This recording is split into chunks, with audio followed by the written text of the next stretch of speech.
Hello everyone. Let us now discuss part 2 of chapter 3, the Indus Valley Civilization from your class 6 History and Civics. In this part, we will discuss the main characteristics of the Indus Valley Civilization. The excavations carried out at various sites prove that around 4,500 years ago, highly civilized people lived in this region and gave to the world its earliest cities, its first town planning, its first architecture in stone and clay, and its first example of sanitary engineering and a drainage system.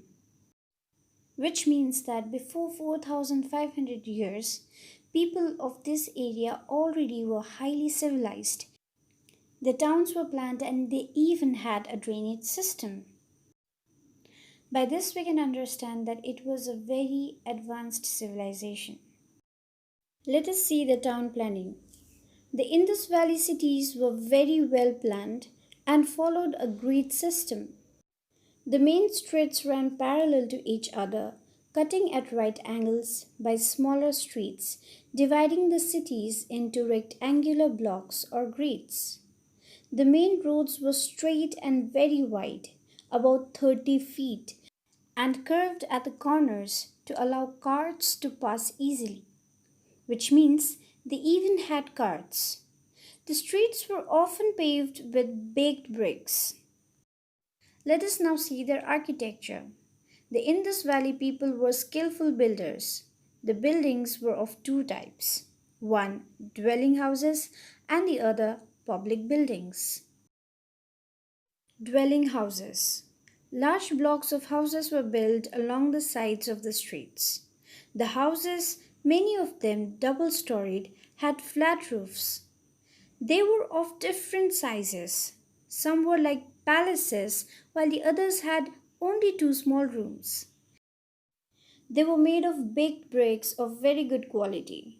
There is no doubt in that because they have lasted for 4,500 years, which is a very long period of time.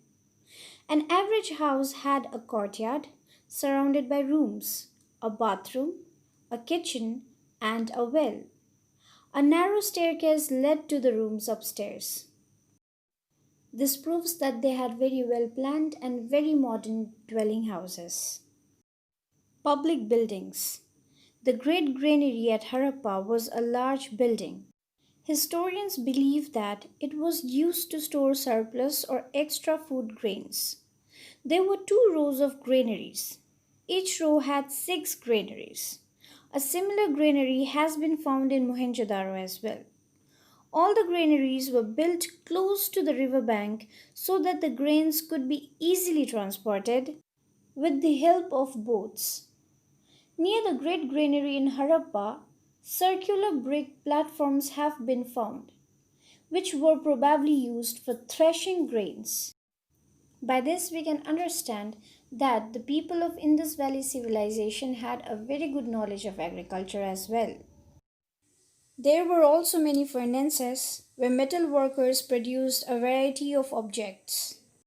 Another important building was the Great Bath at Mohenjo-daro.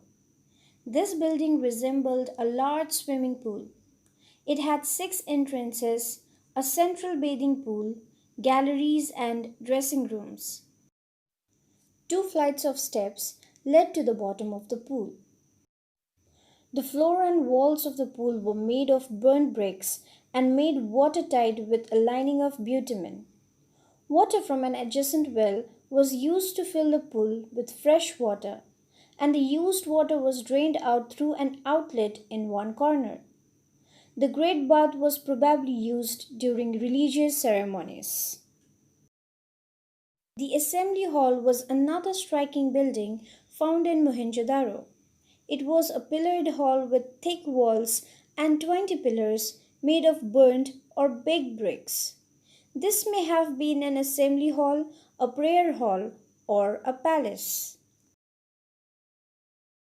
Let us now discuss the drainage system of Indus Valley civilization. The people of the Indus Valley had an excellent, well-planned drainage system. The kitchens and the bathrooms, which were with sloping floors, had drains connected to the street drains. The street drains ran along the sides of the streets and were usually covered. They had manholes at regular intervals for inspection and cleaning. The drainage system proves that the Indus Valley people paid great attention to sanitation and cleanliness.